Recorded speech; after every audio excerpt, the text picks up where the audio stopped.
Hey everybody, Jim again with RiotSportsMarketing.com.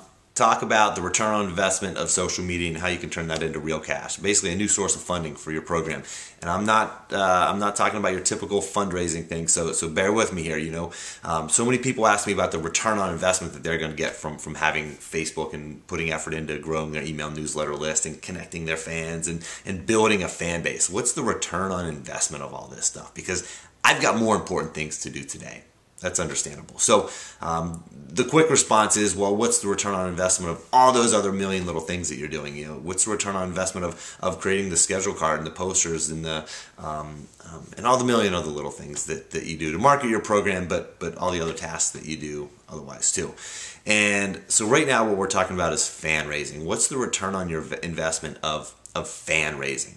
Well, obviously, we have increased attendance and gate revenue and people buying more stuff at the concession stands. And these fans are also the people who donate. But when you have more fans, you can also drive revenue through this new source of funding I'm going to talk about is sponsorships. I mean, this is new. I didn't come up with the idea, obviously. But sponsorships is something that's so overlooked, and it's really an emerging field in how you can leverage your fan base through social media and email newsletters and blogs, etc., Facebook, Twitter, how you can leverage these for sponsorships. I mean, there's a lot of discussion out there on how this can best be done.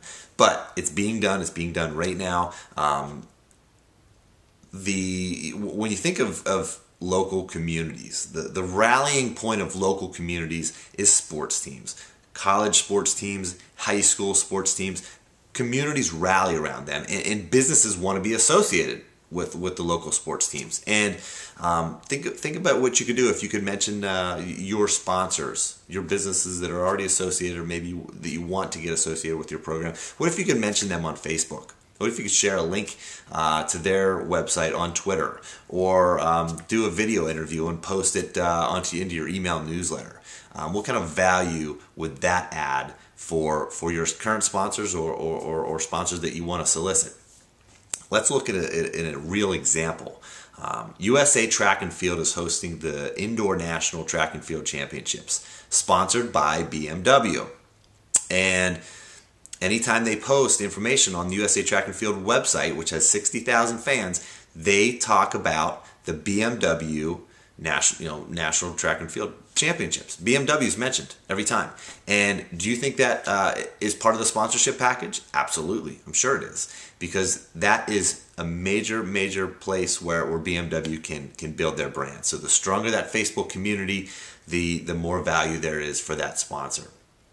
And of course, maybe you're saying, well, I don't have 60,000 fans on my Facebook fan page, and I'm never going to get there. Well, maybe you have 1,000, maybe you have 10,000, maybe you have somewhere in between, and that's fine. You're also not trying to lure the likes of BMW for a national corporate sponsorship. So you're trying to lure the local businesses who can support you, who already support you maybe, in offering them a real value to sponsoring your team. So I'm going to give you 3 actionable steps, as I usually like to do. Is give you some actionable items you can walk away with.